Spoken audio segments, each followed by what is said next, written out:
Hey, hey guys, welcome to my uh, Facebook platform. I almost forgot where I was at. Welcome to my Facebook platform. I just want to take out the time to welcome everybody for accepting my invite and my request to like my page. I really do appreciate that. Now, I'm going to get straight to it. Some of you know me, some of you do not. But there are very important topics that I feel like that mainstream is missing, so to speak. We are getting them, but I think that we're getting them really, really slowly. And this is something that I want to do as a means to accelerate the understanding of value of Black women. Okay, now what I'm going to talk about today is we're going to deal with the growing racial and ethnic divide in the U.S. marriage patterns. Okay, now I read a book by Miss Diane M. Stewart, and she is a great author. She is versed, well, I say great. She's somebody that I'm just kind of discovering. However, I do feel like that some of her values do align with mine, so therefore I am quoting her book at this moment.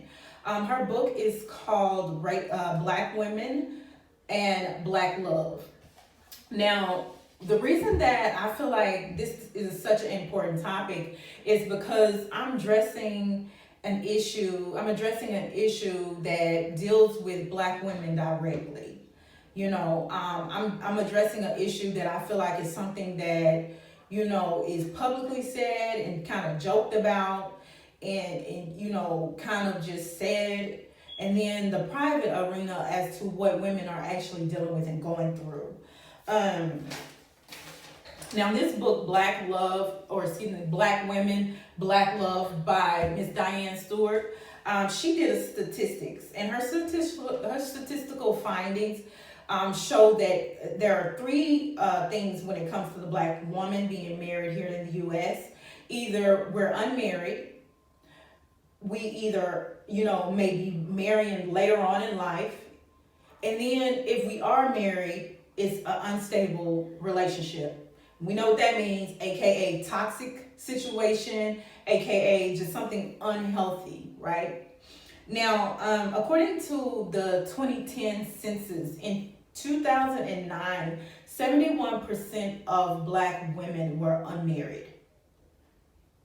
Did you hear what I said? That 71% of Black women in the U.S. were unmarried, right? So in 1960, their census showed that 61% of Black women over the age of 17 were married.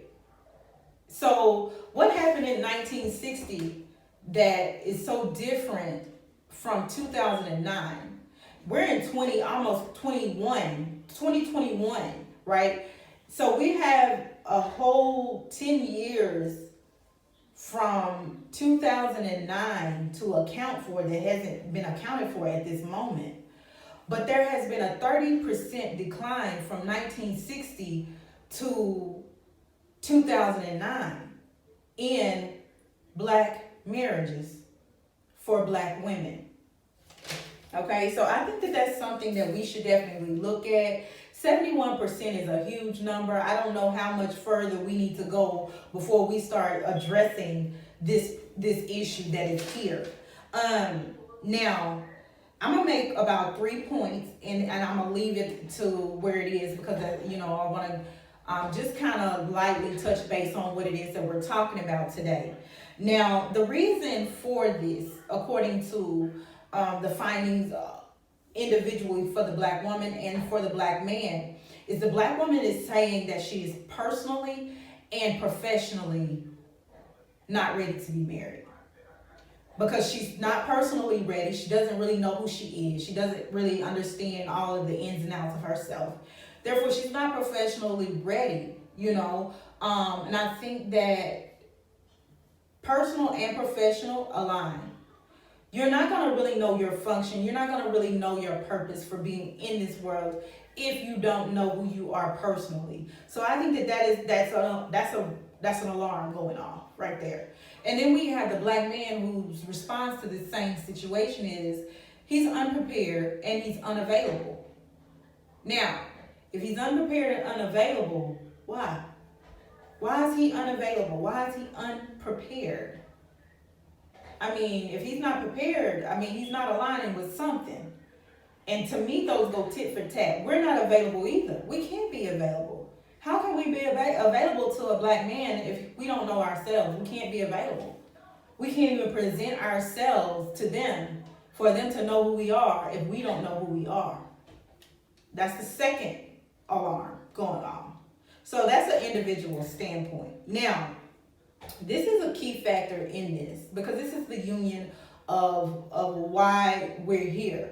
Now, directly from Mrs. Stewart's book, Black Women, Black Love, nothing aligns.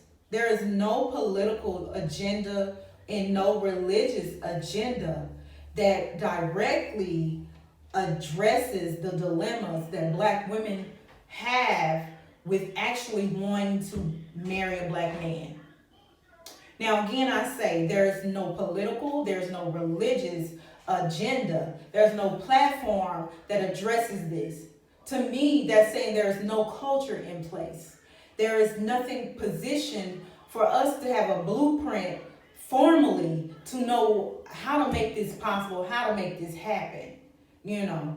So that's another alarm. If we don't have anything politically that addresses us, that's huge. That is huge. Everything in this is ran by politics. If we don't have anything on a religious standpoint that addresses this, that is paramount. I mean, we are religious.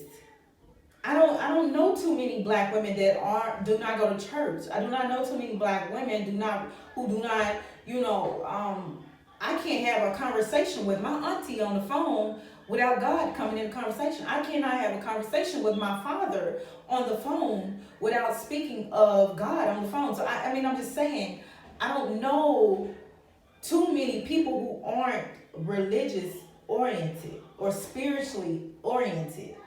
That's a problem. Now, my last thing that I want to tie all that in. Lastly, there has been a global study, okay, that deals with marriages and what they discovered, so to speak, which is something I believe that is very known. It's internally known that a healthy marriage promotes assets in the institutions, which would be educational, religious, political institutions. It promotes assets in the social settings, and it promotes assets in the economical settings. So you're telling me that a healthy marriage can promote assets in the institutions, social, and economics that provides substantial generational wealth and generational value for your children and your children's children. That's huge. The world knows this. When will we deal with this directly so that we actually benefit from the values of what a marriage is supposed to be? And my last thing that I want to touch base with is the fact that not any emotions, not something I feel, the fact that healthy marriages make individuals healthier, it makes their wellness healthier, and it makes their sense of satisfaction complete. There are so many people who are not satisfied. There are so many people who are unhealthy. There are so many people who lack the sense of wellness, which in turn produce health and self-fulfillment or satisfaction. It doesn't matter what you accumulate in this life. If you don't have your health, if you don't have your sense of satisfaction, if you don't have your well-being, you're never happy. You're never happy. And I think that we are, we are embarking on a great opportunity to set the bar for what it is that we say we want. This is not what nobody else says they want. This is not for anybody else. This is for us to call it out, say what it is that we require, and make that happen. Now, this platform, we're going to dive deep into all kinds of stuff. I'm very excited, and I hope you are too. Like, we're going to dive into all kinds of stuff. I don't know what we'll be talking about next week, but if you tune in, find out. I'm here. Again, Queen Heat. This is my Facebook platform, and I invite you to come and roll with me. Like, we're gonna get to this. We're gonna get to the nitty gritty, and I'm gonna put that fire out. So I just expect you guys to, comment, like, let me know, interact with me, because I'm definitely here for us. Talk to you soon.